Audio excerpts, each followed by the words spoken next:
Every once in a great long while, a media property like Game of Thrones comes out, and it takes the whole world by storm. It's not often a work is so celebrated, but when it is, it's hard to escape the fandom's excitement. People will watch every season or buy every book or game and wait with bated breath to find out what happens next. But eventually, provided the series runs long enough, it has to end sometime. And it's when I hear the announcement that a beloved franchise is finally coming to an end that I can't help but dread what comes next. It doesn't matter if it's a TV show or a book series, a film universe, a video game franchise, or even a multimedia empire. The bigger a media property is and the longer it runs, the less likely it feels like we're going to get a satisfying conclusion. Why is it so hard for beloved pop culture to have good endings? There's a variety of reasons, but the biggest one, I think, is the problem of scale. It's hard enough to write a good ending for a story that's small and self-contained. Endings are supposed to be the culmination of everything that comes before it. It's the point where all the tension built up across the story is released and the characters reach the end of their arcs. It's where we are cut off from the world of the story, and it represents our last chance to spend time with the characters we care about. Every element of the story needs to be building towards these moments, or else the audience will be left feeling disappointed. And speaking as a writer, that's an absolute nightmare. The bigger a story is, the more elements and characters you need to track in your ending, the more monumental a task it is to make it work. And the thing about massive pop culture phenomena is that they tend to be big. Really, really big. When a story is a hit, when everyone who cares about the medium is talking about it, there's a temptation to linger. If you're an author, visionary, or other creative, there's a chance that nothing you do after this point will hit that same level of success. Even if the work could benefit from a smaller scale or a tighter focus, it's understandable to want to make the project as big and as grand as possible. On the business side, the more eyes on a project means the more money there is to be made. If everyone is paying attention, there's a financial incentive to drag the story out, to keep the plates spinning as long as possible. This can mean continuing past the original ending point, adding subplots, characters, and just giving the audience more and more and more of whatever it is that's got them hooked. But audiences expect stories to pay off. Every element of a story that you introduce, every character and tease and dangling plot thread, is a promise. Some of these elements may be resolved before the proper ending, maybe acting as a cap for an arc or season, but every plot thread tied off is implicitly a stepping stone for what comes next. If the story isn't ending there, it suggests the next part needs to be bigger and even more essential. This leads to a cycle where the author needs to promise more and more until the scope of the story is so large that it's impossible to deliver on all those promises. Now, you need these promises to get an audience's attention and keep it, but sooner or later you have to make good on those promises, or else you risk upsetting your audience. In some cases, authors will resolve this by shifting a grounded or personal narrative into a story about saving the world, the universe, or even the multiverse. The stakes are raised as high as they possibly can be to make sure you know the story was always leading up to something important. But when the scale of the conflict gets that big, it may not even feel like the same story. The old promises are swept aside to make things feel big, but the audience may not want anything big. Even if this is what the author planned all along, often audiences can and will have a very different idea of what the story should be leading toward. People connect to art for different reasons, and the more people there are consuming a piece of art, the more diverse their expectations for it become. Some fans are there for the plot, and some are there for the characters. Some people just want to look at sets and costumes, and others want to ride a roller coaster of special effects. Some people only care because everyone else is excited, and they don't want to be left out. Others want to analyze and obsess over every last scrap of content and theory craft what's still to come. And some people don't really care about the story itself, so much as they care about the community surrounding it, or how they can play with the characters and the setting and their fan art and their alternate universe fanfiction. Some people will never know rest until their one true pairing becomes canon. Some people think the story is about the futility of existence, while others think it's about love and friendship. When a piece of fiction becomes world-renowned, it becomes impossible to please everyone.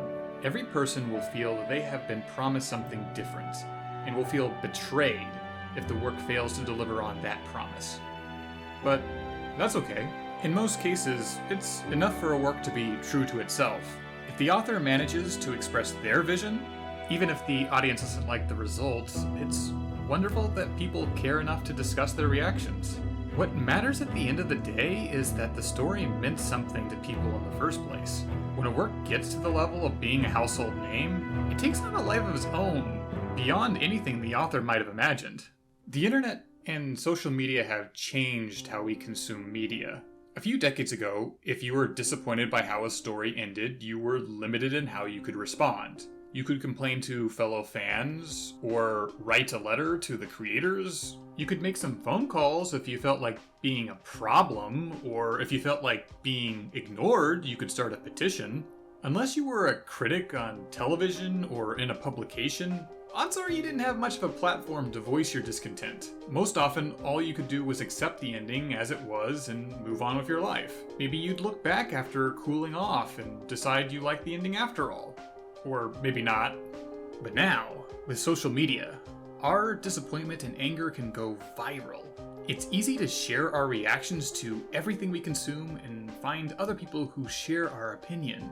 A consensus can snowball and solidify as people assert their opinions. Backlashes for creative decisions can be made extremely visible, and media publishers can in turn react with caution or try to exploit that outrage.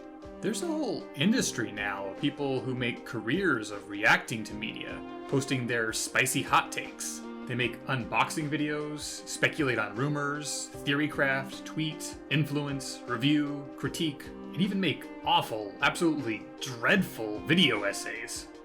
These people are often creatives who live in a world where it is hard to get any attention for the things they want to create. So instead, they make things related to something that's already popular. We ride on the coattails of other stories like Parasites, because sometimes that's the only way to get noticed. It's easy for audiences to discover something related to something they already like.